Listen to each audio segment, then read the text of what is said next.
हरियाली अमावस्या। यह दिन हरियाली को समर्पित है।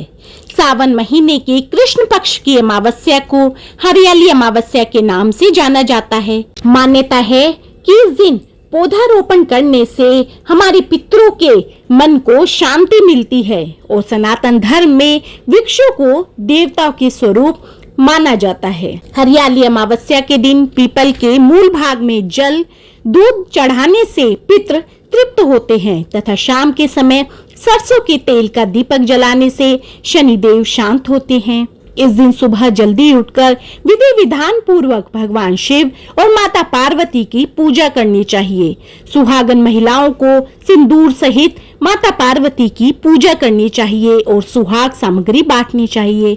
मान्यता अनुसार इस दिन हरी चूड़ियां, सिंदूर, बिंदी बांटने से सुहाग की आयु लंबी होती है तथा साथ में घर में खुशहाली भी आती है।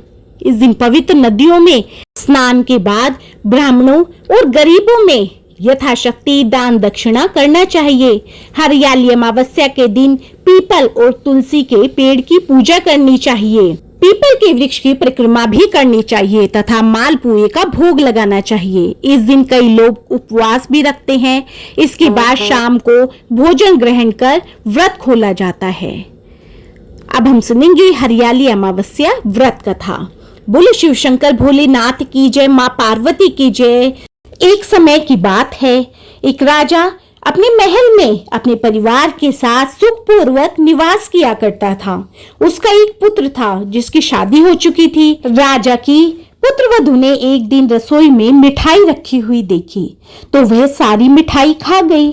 जब उससे पूछा गया कि सारी मिठाई कहाँ गई तो उसने कहा सारी मिठाई तो चूहे खा गए। पुत्रवधू की यह बात चूहों ने सुन ली और वो इस गलत आरोप को सुनकर अत्यंत क्रोधित हो गए।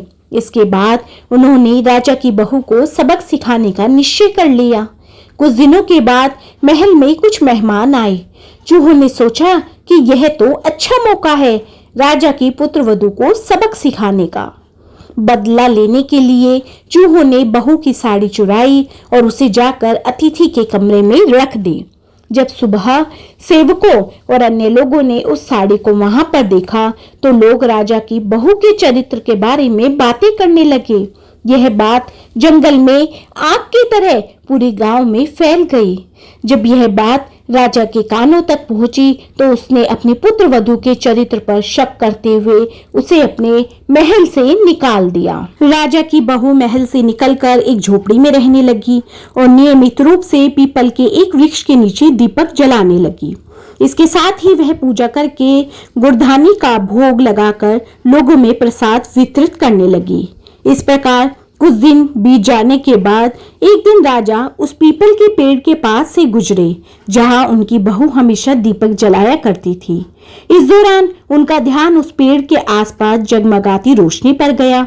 राजा इस रोशनी को देख करके चकित रह गए।